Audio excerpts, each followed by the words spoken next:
What's going on, everyone? My name is Under the Radar, and welcome back to the Pokemon 4 Glory. This is going to be the Week 10 team builder, and just as last week, we are joined by my assistant coach, the Choice CJ. Say hi to the peeps. Hey everybody, it's Choice CJ. Thanks Kelly again for having me on. These are a lot of fun, so Anytime, man. I'm glad.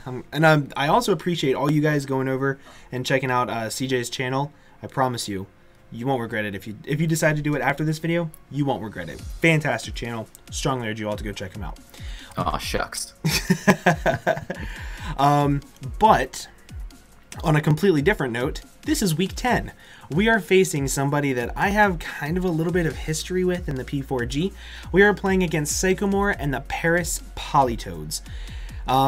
We played him twice last season, beat him twice last season. I would like to keep that streak alive. It's kind of good whenever you are undefeated against somebody, you know? Yeah, I wish I knew what that was like. So, if I could keep up that winning streak, I would be very happy. However, this is not going to be an easy game by any stretch of the imagination, mainly because of his team. His team is absolutely terrifying.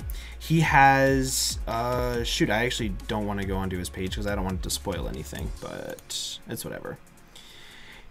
He has Infernape, Lando T, Mega Venusaur, Tentacruel, Cress, Druddigon, Ditto, Miltank, Mismagius, Zebstrika, and Bisharp. Now, that team is absolutely terrifying. It is terrifying for my team, mainly because Infernape Lando T is a very scary wall core.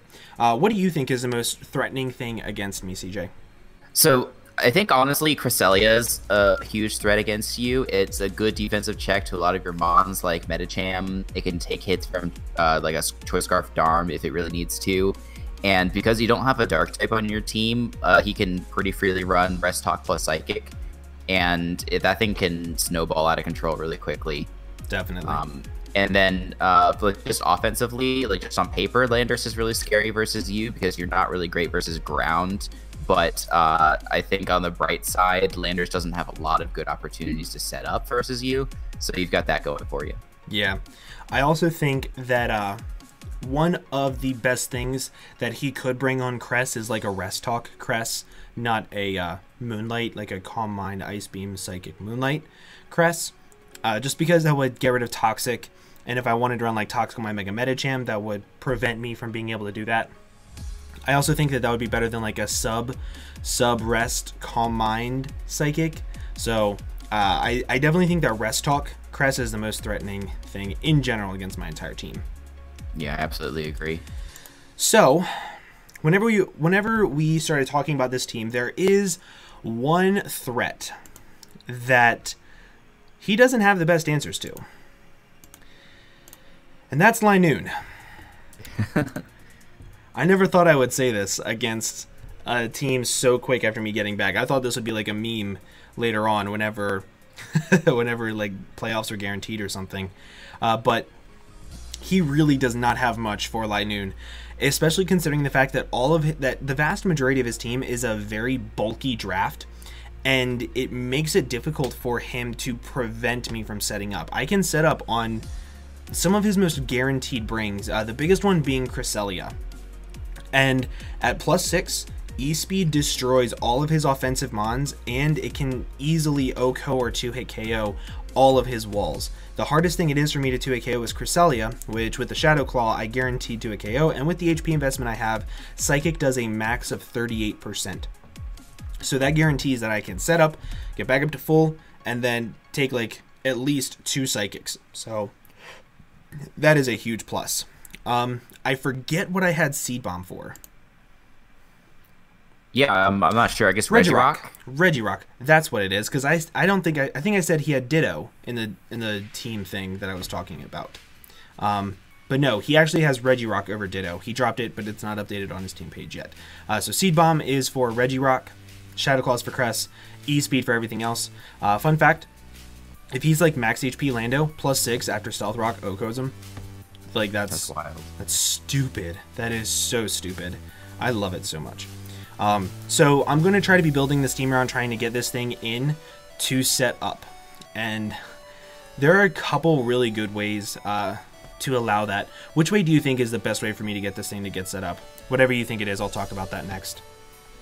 Yeah, so if he is a setup Cresselia, you do have a moveset on your Togekiss that might open the door for your Linoon. Yeah, if you want to, do you want to talk about this set?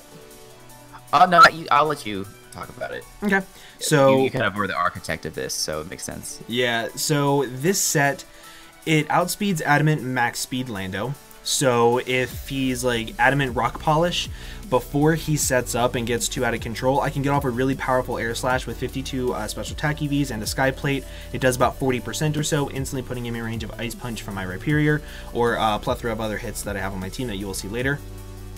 And it really makes it easy for me to set up, along with the 52 special attack investment and the Sky Plate. It allows me to do about 72% minimum to a Fizdef Miltank with Aura Sphere.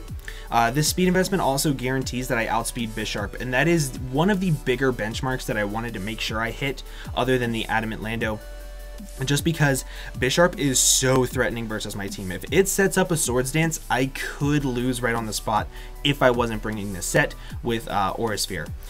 Then, in order to keep Cresselia from just spiraling out of control and to allow me to use it to my advantage, I have Encore. Encore does go through Substitute, so if he is a Sub Calm Mind Moonlight Mono Psychic, I can actually Encore it into Substitute, and then I can go ahead and go directly into my Linoon, set up a Belly Drum, and proceed to sweep his entire team. So that's the big thing on this one, and with my Bulk, along with Roost, and my speed, I can effectively check the vast majority of his walls, including things like Mega Venusaur and Tentacruel. I can do a lot of damage to. Tentacruel, not the best thing I want to stay in on, because like a Poison Jab or a Sludge Wave or a Sludge Bomb will really hurt, and I don't want to take too many of those.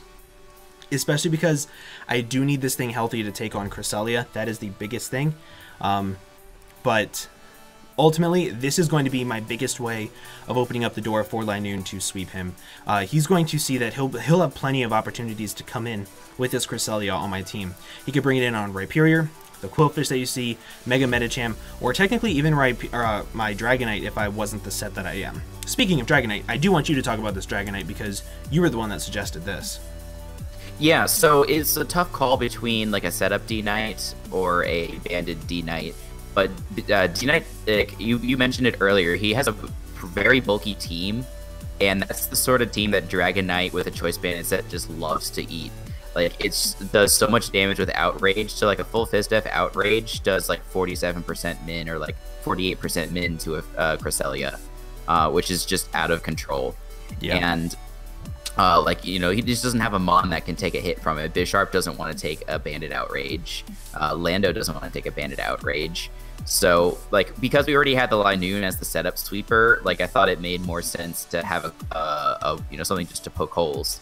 That's exactly what D-Knight's going to do. And the other thing that I'll mention is that having the Banded E-Speed is good insurance for something like a Rock Polish Lando if he somehow gets up that Rock Polish, which is unlikely, but yeah, still, you know, you like that safety. Yeah.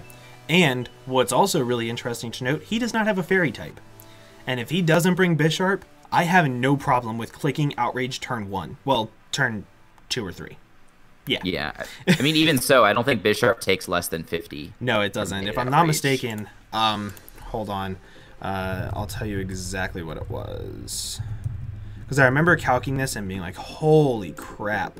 Because I'm also Adamant Banded, which just makes it even better. Yeah. Versus... I'm getting 61 to 72 on an offensive Bisharp. Yeah, that looks about right. I'm calculating at level 100 because I'm too lazy to change it to 50. Yeah, that looks about right. So, like, even then, that is easily 2 KO'd. So, this thing, it literally gets a kill every single time I drop it in. So, I'm so happy with Banded Dragonite. So happy. And then, Mega Venusaur, it was a little bit of a problem. I didn't want to always lock myself into Outrage if it is like early game, and if I know that his main switch into this is going to be Mega Venusaur, I do have Aerial Ace, which does... Here, I'll actually show you guys the calc because it's kind of sort of unbelievable.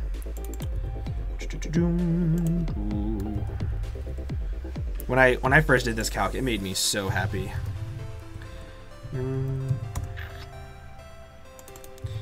Versus fully Fizdef Bold.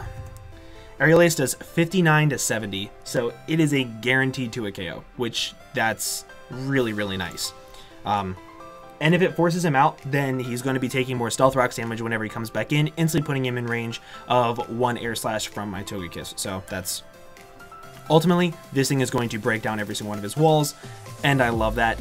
Hopefully not Cresselia, though, because that is the main setup fodder for Linoon. But, yeah, it's true. You don't want it to be too good of a set. Yeah. Then another big thing that I knew I wanted against his team was Spikes. If I can get up Stealth Rocks and Spikes against his entire team, I will win this game. It just does so much work, especially if I can get Linoon set up, because having things like Infernape, Tentacruel, Mega Venusaur, what were the other things? Druddigon, Regirock, and Bisharp all take 1 layer of Spikes, 1 layer of Stealth Rocks, instantly makes my life so much easier with netting kills with either Dragonite or Linoon. So I'm bringing my Quillfish, I'm bringing a Shukaberry with Intimidate. This allows me to be a very good check to Infernape, even if he does have Earthquake. The next best thing you can have is Thunder Punch, which I don't think he'll bring. Doesn't really make too much sense, honestly, because I would agree. Flare Blitz is stronger against Togekiss, I think. Yeah. Yeah, it is. Yeah, so... You just have so many ground weaks on your team. Yeah, so Shukaberry just makes more sense, and with Taunt, this is a very good lead to stop something like Regirock or Druddigon from being able to get up rocks early on, and then I can set up a couple layers of Spikes. Also, fun fact, he has only brought Tentacruel 1 time the entire season, and with me having Dragonite, Mega Medicham, Gengar, having a bunch of things that can nuke it, I really, really don't think Tentacruel is going to come. So if I can get up Spikes, they're going to be there to stay, and that's going to be really, really nice. Pain Split is there just for general recovery, and it's going to make it to where I can get a little bit more chip damage off on his offensive threats if they think they can switch in. Ultimately, over Taunt, I had Ice Beam, and then over Waterfall, I had Scald. However, Waterfall does the exact same amount of damage to Lando as Scald does, so Waterfall it was. So while I'm losing out a little bit of coverage to hit Lando, if he does try to set up in my face, I do have Banded Dragonite E-Speed along with another form of E-Speed in the back in case he sets up too hard in my face. I do have a Shukaberry. I can live a neutral Earthquake. So I think that Shukaberry plus this set is very, very nice. But this is mainly going to be my my Lando check. No, not Lando. Infernape. Infernape, yeah. Infernape. You have another Mon for Lando. I do have another Mon for Lando. Oh, also, fun little fact. I named my Togekiss this name because in French, that pretty much means I'm back. And in our first, 2 games in P4G last season, Togekiss flinched him out 1 game and then, completely destroyed him offensively the 2nd game. So it's going to be, a little bit of a nightmare. So I figured that'd be a little fun little thing to say in between friends. That's nice. Yeah, I like that. That's the cool thing about Psychomore, dude. He's so fun to just, talk to. I love him. So, cool. Then, Mega Medicham. This set, I'm very proud of. So, 84 with a Jolly Nature allows me to outspeed Adamant Max Speed Lando. That doesn't allow me to outspeed Jolly because I would need a lot more speed for that. And I cannot afford to lose all of those speed EVs whenever I need this bulk. This bulk allows me to take on a lot of his team. Specifically, Miltank, what's the Tentacruel, and Cresselia, and Mega Venusaur. So I need this bulk. This 84 attack investment, this guarantees that I 2-hit KO Mega Venusaur with... No. This guaranteed that I did something. Zen Headbutt guaranteed 2-hit KOs Lando after Stealth Rocks. So if he is adamant, he cannot switch in, cannot beat me 1v1 because I will be able to beat him before he sets up too hard. And that's really important. Then I have Toxic because ultimately Cresselia is his best switch into this thing. And if he switches into Cress, I can Toxic it, instantly find out if he's rest or not. And if he is, again, Togekiss says hi, and that's fun. But then just Baton Pass there to also take advantage of that later on in the game if I know that he has another switch in to my Mega Medicham. Drain Punch is also really good because it gives me some really good recovery against things like Miltank. Drain Punch does 80% to Miltank with this a little bit of attack investment. That's stupid. So dumb. Great. Absolutely love this set. And then, would you like to talk about Rhyperior since it is named after you? Yeah, sure. So if again, if somehow Lando ends up getting set up, we do have Shukaberry, Rhyperior, Stealth Rock, Ice Punch, Earthquake, and Roar. Rocks is going to be really important for his team for the reasons that Kelly mentioned, just to put things in range of Linoon. So we'll be wanting to get those up soon. And Ice Punch, obviously, to hit that Lando if it does start getting out of control. But I don't think there's any way that a +2 Earthquake from an Adamant Lando can kill. I'm not sure what items we're accounting for. But like Rhyperior's Fizz Def is just so stupid. It's so huge. I think, and Solid Rock helps a lot too. I think what I was accounting for was I have 184, 188. 188 versus a Lando T with a Z Crystal and Shukaberry. Yeah, and I do think if he brings an offensive Lando, that Z Crystal is best for your team, because you kind of talked about it before we hopped on the call. Like, the way that your team is built, he does sort of need 3 coverage moves to hit everything. He needs ground, he needs rock, he needs flying. Yep. So that kind of makes it hard for him to run Earthplate or Life Orb or something like that. Yep. And +2 Tectonic Rage does 77 to 91%. So I can always take that. And if he is SD, I can just go into a bunch of my other mons and try to beat it down that way. So this speed investment, it was for Druddigon and Regirock. Pretty sure that's what it was. But yeah, this whole team is designed around preventing Lando from setting up on me. Everything I have can do at least a minimum of like 45% to it. And then Banded Dragonite E-Speed plus Linoon E-Speed should be able to pick it off late game, no matter what. So that was the whole design of the entire game, was to not allow him to set up for free against my team. Looking at it, I do kind of wish we could outspeed Jolly Lando. What does Jolly Lando hit? At level 50, I'm not sure. It hits 157. 309 at level 100. 157. Yeah, that's a lot of EVs for your Medi. Yeah, it would take me to 188. I would still have 68. If this, I'm willing to change this now if it like makes a difference. I have 68. Zen yeah, Headbutt, and I mean, you still take on Venusaur well with this, so I think it's okay. Zen Headbutt has a 96.5% chance to 2-hit KO after Stealth Rock. Yeah, that's pretty nice. Yeah. That's very good. So, and even if you don't kill it outright, you always have D-Knight. Yeah. But it's like, if he sets up a Swords Dance, nothing he can do can set up a Swords Dance and a Rock Polish in my face without taking at least a minimum of 80%. So having this plus D-Knight in the back, I think I might change this set to have more speed for Jolly Lando.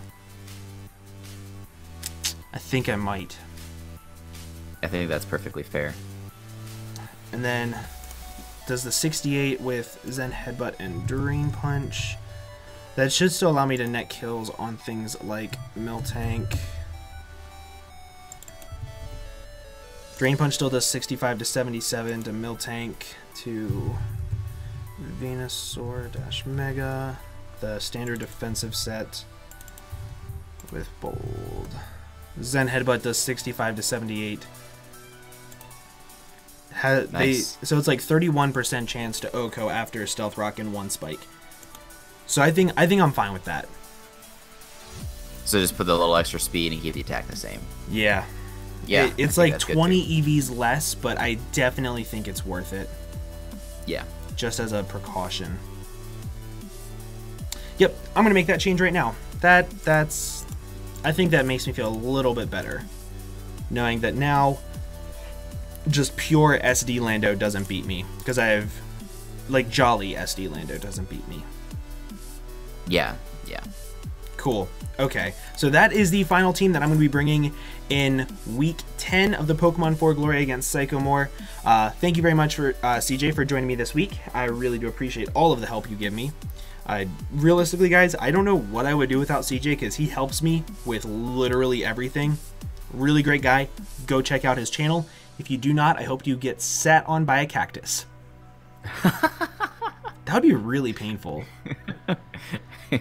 Actually, that should be my new channel intro. If you don't check them out, the cactus is gonna sit on you. But yeah, guys, with that, we're gonna go ahead and get on out of here. Thank you all again so much for watching, and I hope to see you all in the next video. Bye-bye.